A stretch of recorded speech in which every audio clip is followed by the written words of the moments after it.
The next session is our panel on the brand view, where creativity and media collide. And we have brand marketers who are going to be speaking from HSBC, Pladis and giffgaff.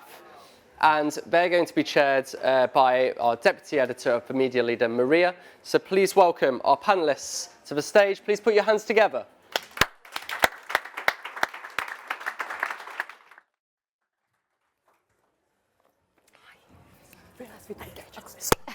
Sorry, it's okay. I was just at the back and I'm like, where are they? We're here, we're safe. Good morning, everyone. Sorry, apologies. I was sitting at the back and I couldn't find anybody. It's like I got lost in a tiny room. Good morning to you all here. I've got Lisa here at giffgaff and Kristy at HSBC, and we've got Asli at pladis. So let's start by thinking about brand strategy, which is what we're here to talk about.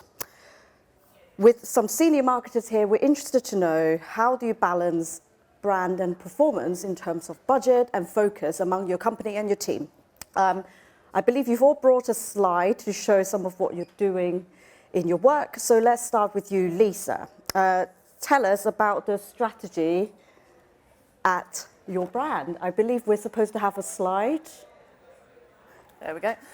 So yeah, it's not a campaign per se, but what we're very passionate about at giffgaff is planning all of our marketing and media responsibly. So pretty much every brief through our media agency is all about that balance of value, commercial value back in terms of our brand growth and our business metrics, but also aligning to our values of giffgaff being up to good. So how are we planning in a way that reduces our carbon emissions, that represents different groups of people, and that has all of this thought in mind.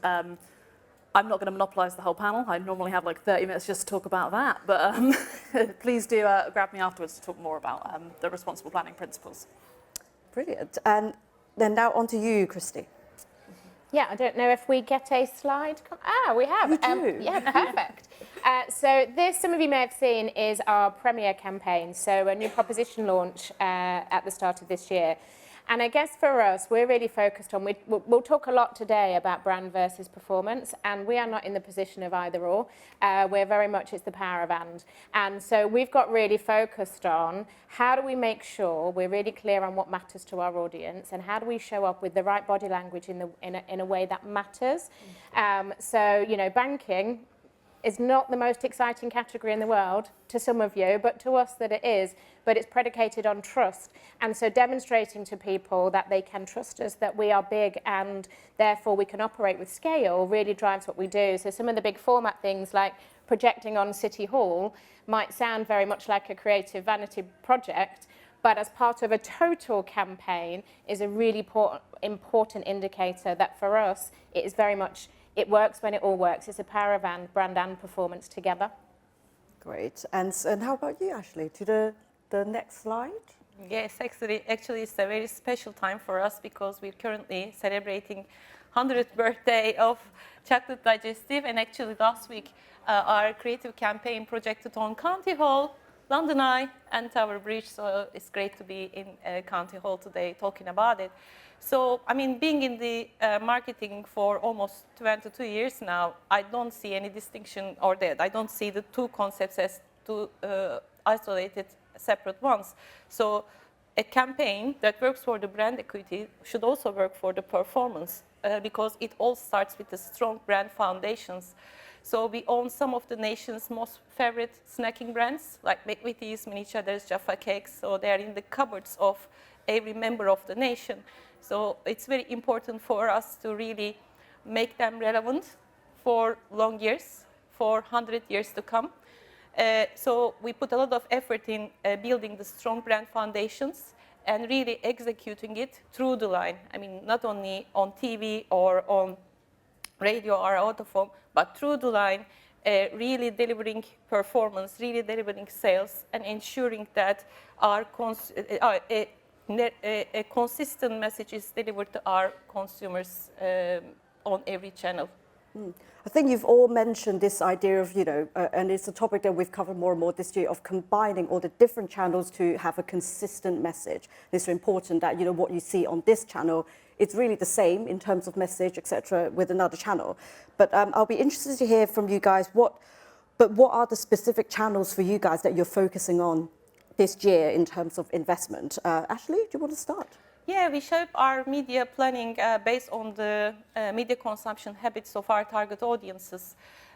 So we have a diverse media choice. So as part of our digitalization process, we have shifted a significant portion of our investment to digital channels in the last 2 years, including social media, some partnerships with the content creators, and also, as you see in the 100-year campaign, out-of-home has become an important part of our total media plans.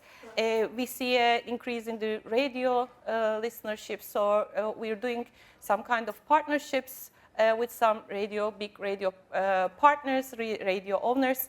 So it just depends on the type of the campaign, the objective of the campaign, as well as the consumption habits of our target audience. But we have an agile approach, and even using the same channel is not just copying and pasting the same message, but we also change the content according to the channel that we use. Even in out-of-home, what we use on the 6th sheet as part of our 100-year celebration campaign is different than what we projected on a county hall. Or if you are using train today, please take a look at our execution in the Waterloo station, which is amazing, which is an execution that created specific to that giant screen with the same message, but brought to life in a different and engaging way. And so how about you, Kristy? What is the channel that you guys will be focusing on this year? Yeah, and in truth, we're not focusing on a channel. It's exactly the same as Asli. Like I said before, you know, we are very much focused on what is the right place to be for our audience. I mean, if you think about consumer behaviours today, they're not linear, and you've got to be where they are at the time when they need you to be. So we're looking at developing some new channels. We've recently launched on the TikTok, which as a banker, you can imagine has blown a few people's minds internally, and let me not bore you with the governance of that. But not because that is a predominant channel for us, but we know that there are people that are seeking financial information on that platform, and therefore we need to be there to serve it for them at the time that it's right. But for us, it's more about, we've got really focused on being idea-led rather than channel-led. So what's the right idea that, regardless of where it comes from, that is genuinely going to impact and change consumer behaviour in the way that we want it to? And then we focus on where does that idea then need to show up, rather than, it, like in the olden days, let's make a TV ad and then just shamelessly cut it down for Facebook and think people won't notice. So we are very idea focused and then follow up with where's the right channel execution. See. And how about you, Lisa? We're not focusing on specific individual channels, but I'm going to position it a bit more around what I'm excited by. So we still have that total channel mix, but I'm quite excited by the new thinking around unified AV planning. And our media agency, MGOMD, have got really great tools to facilitate that. So we're really thinking about not TV, cinema, online video, VODs in isolation on the plan, but how they come together to have that incremental reach and that maximum impact. And there's all the new measurements around origin. I think there's a session after this on that. Oh, yeah. Makes that even more exciting. And the other area is getting more and more into creators. That, to be fair, is the element of our plan that does increase every year. And last year, 1/4 of all new members on giffgaff came from recommendation. So that advocacy, that peer-to-peer feedback, that almost user-generated content, even though technically it's paid for, really resonates and drives a lot of our business. I'll be really interested to sort of dig into a bit of that. So actually, both of you guys, and also you mentioned TikTok, but I'd be interested to know specifically in what sense, because both of you mentioned creators. Do you think for marketers there's a sense that perhaps the use of creators, when chosen well, does it feel safer for your brand than just sort of social media in general? Like, you know, why do you choose creators over just maybe just general kind of social media spend? Well, in terms of safety, they're getting briefed and you're seeing the content before it goes out. So they're not just going wild with your brand. So it feels safe because you have a level of control, but you also have authenticity because they are taking your brief and creating it in a way that will resonate with their audience. And sometimes, you know, I'll look at the creative that the social team has made and I'm like, I don't get it, but I'm not in my 20s anymore. Their followers get it and they appreciate it and it lands. So I think it allows you to cut through in a way more on the level of the people on social than a traditional brand ad would. Would you agree, Ashley? Well, I wouldn't say that we're preferring content creators over social media investment. Both of them have their roles on its own. But I agree with you. I mean, the content creators creates some brand messages in a very authentic way that are engaged with their target audiences nicely. So our long-term communication platform for McCready's brand is through originals. So it's very important for us to be authentic. So it's a great way to convey our message in that sense. But depending on the campaign, again, for example, for the Jaffa, we had a cake or biscuit debate last year. Is it a cake or a biscuit? Cake. Biscuit. Biscuit. Of course, cake. It's a cake. It's a cake. To prove that, for example, on TikTok, we work with a content creator called Big Manny, who is famous with doing some scientific experiments. So he created a scientific experiment for us to prove that Jaffa cake is actually a cake. So this is, I mean, such an authentic way of delivering your brand message to a target audience on a specific channel. Yeah. And so, and how about for HSBC? Because you mentioned you guys have just gone into TikTok. What do you do on TikTok, and have you seen any sort of early results? Yeah, so we're very early in. So we're just tipping our. We've done paid activity on TikTok for more time, but we're just dipping our toes into kind of organic content. And it is really tough. I think that's why we want to work with creators moving forward. So if you look at, like, social can be hard for some brands, particularly if you're a brand that is not known as being the most fun and playful, and you've got to adapt for the environment. If you look at, so if there's anyone in the room that does the social media for curries, like, they are outstanding and first class, and they get on top of the trends, and then every brand that follows looks like some dad in the office has got the keys to the TikTok cupboard, and like a little bit of you dies inside. And so that's the thing we have to be really mindful of. The role for us on TikTok, we believe, is to provide financial information. There is, a lot of your financial information talks of some of the fastest growing conversations, but it's unregulated, and therefore people are getting advice that is often harmful for them financially, and we want to provide a better, more grown-up way and a more accurate way of providing that information. However, we don't have the audience to be able to get out there to do it, and nor do we want to build that in the same way. So finding the right creators to work with allows us to leverage their audience. It gives us the control that you talked about, because if you've ever been to the compliance team of a banking institution and said, I'd like to be on the TikTok, please, the sky will fall in. But it gives us the control, it gives us the compliance, and it allows us to do it in a way that is credible and right for the platform. We're a big believer that just because you can doesn't mean you should, and TikTok being there isn't enough of a reason for us to be on it. We've got to do it in a way that's meaningful and right for the platform and the audience, and creators help us do that. Indeed. And, from a couple of the slides at the start of some of your work, you guys have mentioned out of home. Yep. And I feel like this year out of home is having a bit of a renaissance, actually, perhaps along with some other more traditional channels. And I just wonder what your thoughts are on that in terms of choosing out of home. And do you, again, in terms of the brand safety angle, how do you feel it compares with some of the more digital channels? It's less sexy, if you will, in terms of measurements, etc. But perhaps, it's a mass reach medium. So I wonder what your thoughts are on the return of out of home. Yeah, and I actually think out of home's sexier than it's ever been, to be honest. If you look at two of the channels, I think, that have really grown and proven their worth, it's out of home and mail. Like, we've had for years how those two channels were dead, and the truth is it's not. And I think out of home has become more sophisticated, more targeted, more playful. I think the fact that you've got so many outdoor digital formats is really helpful as well. And I think people's media consumption habits have changed as well, kind of post-COVID, in that people are more conscious on their commute, probably because they don't do it as often as they did before, so they're less blind to out of home. And if you think about the investments that have been made into big standout formats, some of the McCready's work that you showed, where we're shining shit everywhere now. We're firing lasers at the top of the Shard for out-of-home activation. We're not, but wouldn't that be good? So I think there's more creativity in it, and that makes it more exciting and more differentiated. So I think any rumours that out of home is dead are long gone. I think it's a great place to show up, because you can do it with such scale. Indeed, and out of home, it's a continuous outsmart. I don't know if they're here today, but there's a continuing discussion over the fact that it's still a tiny, less than 5% of ad spend in this country and globally. So I'm sure it's music to their ears. How about you, Ashley, in terms of how you decide on what kind of out of home you do? There's all kinds of different things, from static billboards to kind of really elaborate laser things. So what is your approach with pladis? Well, again, depending on the creative and the objective of the campaign, for 100-year campaign, for example, it was very important for us both to celebrate and also assert our leadership. So the projections on County Hall, London Eyes was part of that leadership status. And but we're using things like the Waterloo or the static six sheets in different ways with different creatives as well. I think one important aspect of the out of home is not only the number of people that you reach through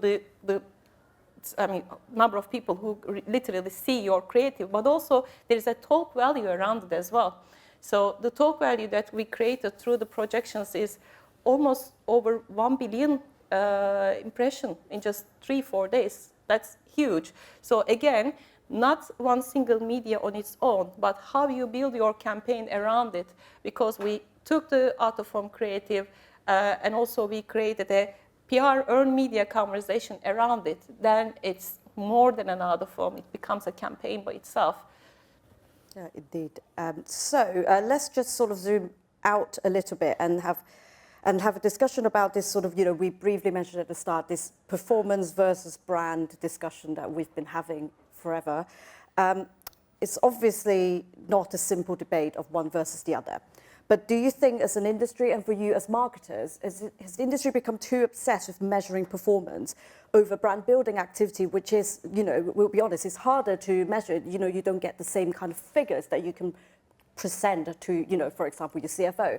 So, Lisa, do you want to start and what your thoughts are on that? I think we can be at risk of falling into the trap of, oh, damn, the numbers are low this month, this quarter, what can we do? And our position is you have to have a really strong long-term and annual strategy to enable you to make those pivots in a way that's not flip-floppy or counterproductive in the long term. And if you've got a really effective brand campaign anyway, that delivers in the short term as well as the long. So there's a real need to not lose sight of that long term, because then you'll just be constantly trying to dig your way out of the same hole every single year. And we're quite lucky that we've got that buy-in from the CEO who's an ex-CMO, the chief financial officer gets it. I know that's rare in a lot of marketing spaces. So they don't see it as a cost, and they do support the driving of the brand as well. How about you, Kristy, for such a massive brand? Yeah, and it is a constant challenge, like you say. If your brand and marketing function isn't seen as a commercial driver within your business, then it's always the first thing to go. And what a dream to have a CFO and a CEO that understand marketing and don't want to drive you into a pit of last click attribution. We can all dream of such things. We are really focused at HSBC on building the brand. We know that trust is so important in our category, and you don't build trust in a brand by just doing bottom of the funnel activity. You've got to stand for something, you've got to mean something, and you've got to be continually relevant in what you do. And so we are, fortunate in that we are a business that understands that and therefore look to invest in brand for the long term. As I said before, it's got to be the power of and. You can't do one at the expense of other. And I think we've spent too long as marketeers flip-flopping between the two that we're almost guilty of. And then, when we blame our financial colleagues that they want us to be all performance-driven, but have we really held our nerve? And, we've got the Les Binet wiggly graph. Let's have that tattooed on us and talk about it all the time. But we flip-flop between one and the other, and then we're surprised that people don't understand. So we are very lucky at HSBC. We understand the power of brand and we invest in it in the right way. We still sometimes, though, will get a bit squeaky towards certain parts of the financial year, but we need to demonstrate the importance of it over time and keep doing that. Yeah, something about holding your nerve, isn't it? And not look at the quarterly figures. Yeah. Can I add, going back to out of home, out of home notoriously does not do well in econometrics, and you do have to invest in other levels of measurement to prove its worth. I think that can come back to people being a bit scared of investing in channels like that because they can't see that immediate return there and then. Yeah, you're right. And one of the things we are very lucky about actually is our investment in econometrics modelling. So we are very focused on econometrics modelling, really understanding the power of the full mix, and that gives us the confidence when we have those tougher commercial decisions and try and convince your finance team you've got to scroll an awful way across your Excel spreadsheet to see the results. But they will come and it will be worth it. So, and how about for Pladis? Yeah, same. I'm really proud to say that I'm working for a company who believes in building strong brands. So, and as I said at the beginning, our brands are in market for almost 200 years. It's really critical to keep investing, keeping them on top of mind and relevant for the new generations. I think Kristy already highlighted the importance of measurement. Similarly, we have a strong measurement system. We do market mix modeling at least once a year, but we do not only test after we launch the campaign, but pre-test is as much important because it gives you the confidence that the campaign works both for the short term and the long term. So we test all of our creatives for the important campaigns, and we measure after the campaign as well. And we don't only measure the performance, but we also measure the equity. So equity is also part of our market modeling mix. So it allows me to show our CFO or our CEO the power of the campaign, both from a sales performance perspective, but also brand equity perspective. So you have all mentioned, of course, the importance of the brand building element of your brands, which I'm sure is music to lots of people's ears in this room. But do you think, in the years that you have been working, do you think it's become harder to justify this brand spend when performance gives you the sort of figures that is sort of easy to understand and digest? A recent MTM study suggested there's this shift back to brand building, and that seems to, play out from what you guys are suggesting. But over the years, do you think that it has become harder to justify that investment? We briefly mentioned, I think you did, Kristy, about this cost versus investment. Yeah, it definitely has become harder. And I think in a world where everything is faster and people want a quick return on everything, when you've got performance metrics that you can just see instantly, then yes, of course, people gravitate towards them. I think, though, if you're in a brand long enough and you've got to the point where you've maxed out on search, there is no quicker way of being able to inform people of the importance of investing back in the brand and showing people how long that then takes to recover. Because we can be short-term for a couple of years, but then you're screwed for the next 3 or 4 years. And I think we've all been through the pain. I'm seeing nods in the room. We've been through the pain of that with our commercial colleagues. Certainly I have more than once. And I think once you've done that dance, it does allow people to demonstrate that or understand you've got to invest in both. I think the danger is, though, is we still too often talk about it as either or. And so it's like we're going to have a brand campaign or we're going to have a performance campaign. And I think as long as we keep talking about that, people can separate the two. And if you can separate things, you can budget for them differently. And if anyone's foolish enough just to have a pot in their budget line that just says brand, which, is just like that marketing wank spend, then it will be the first thing to go. So it's about how we demonstrate to our businesses as marketeers we are growth drivers and we don't separate the two. And how about you guys? Because obviously, I would say, you seem to be a very different brand in the sense of giffgaff is it has always positioned itself like a challenger brand. Yes. Whereas for Pladis, of course, you've been around, as you say, chocolate digest is 100 years old. So, maybe you have different approaches, but in terms of, your work, do you think that it's harder to justify brand spend? We have the backing we need behind brand spend. They get it, they're invested in it. The challenge we have is it needs to increase year on year to match inflation, but also to match a more cluttered landscape. There's more smaller telcos than ever that are nipping at our heels, basically copying our business model from 15 years ago. So you need to keep increasing it. Otherwise, that share and that growth isn't going to come. How about you, Asli? So when I joined the organization back in 2021, they gave me a market mix modeling study, and it was very obvious that there was a period that there was no brand investment for 18 months, and I saw how the baseline sales has dropped to a significant level that it took us even more to invest to just go back to that position 2 years ago. So it's very clear in our organization that what it takes not to invest to our brands. And although in the short term, maybe you see some uplift through the shopper activation, short-term activation, if you want to build the brands for the longer term, we need to continuously invest behind the brand as well. And it's understood well.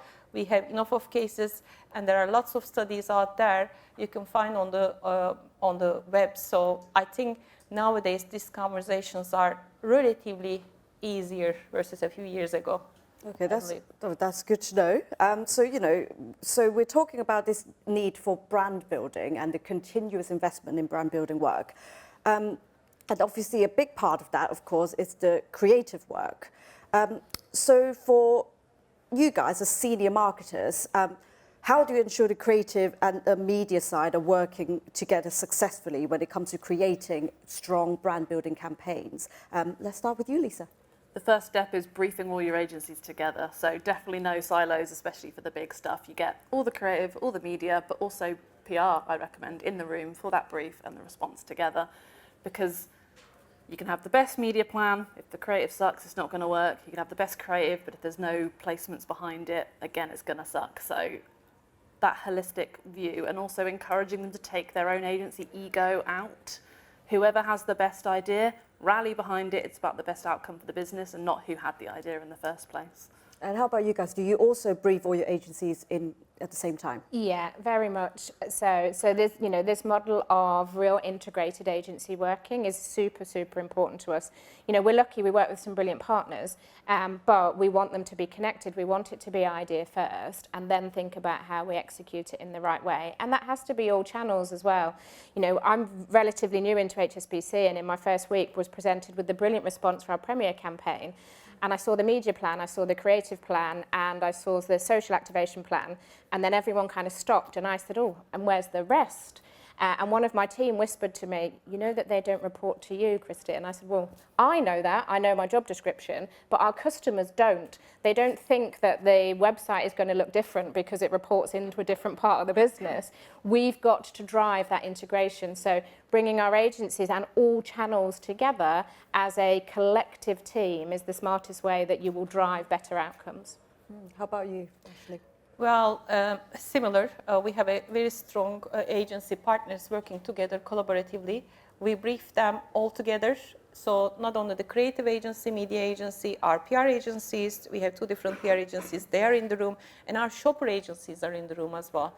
So we have an idea-first approach. The idea can come from any partner. One of our biggest campaigns idea came from PR agency, but what is critical after that point is to align on what the brand narrative is, what's the red thread around the message, and how can we flex that message to fit into the needs of different channels, including shopper marketing.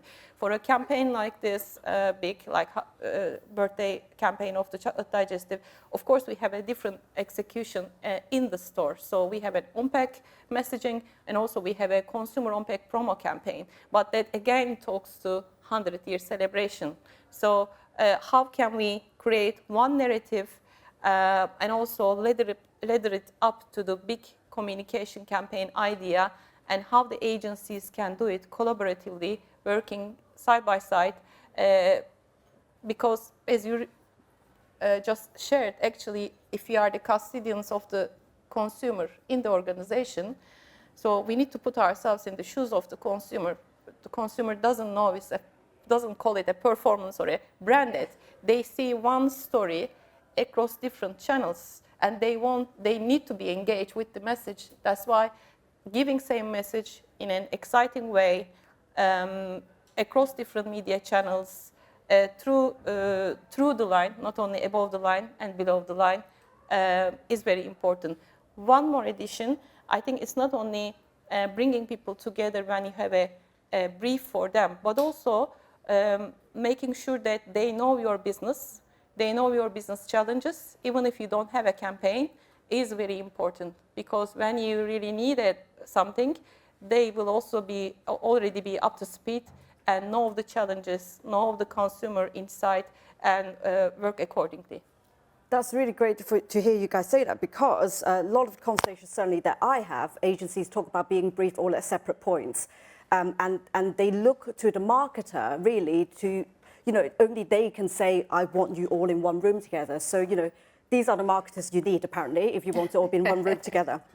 Now, quick fire end, because we're running out of time, since we're talking so much about brand building and you've had a chance to talk about your work within your organization. Let's end quickly, starting from you, Kristy, your favorite brand campaign of all time. Yeah, it's a 2014 Lidl campaign in Sweden called Boss's Milk. And if you haven't seen it, it's an absolute joy. They took a Facebook post from a Swedish guy that said, I won't drink German milk because people believed that Lidl milk was German.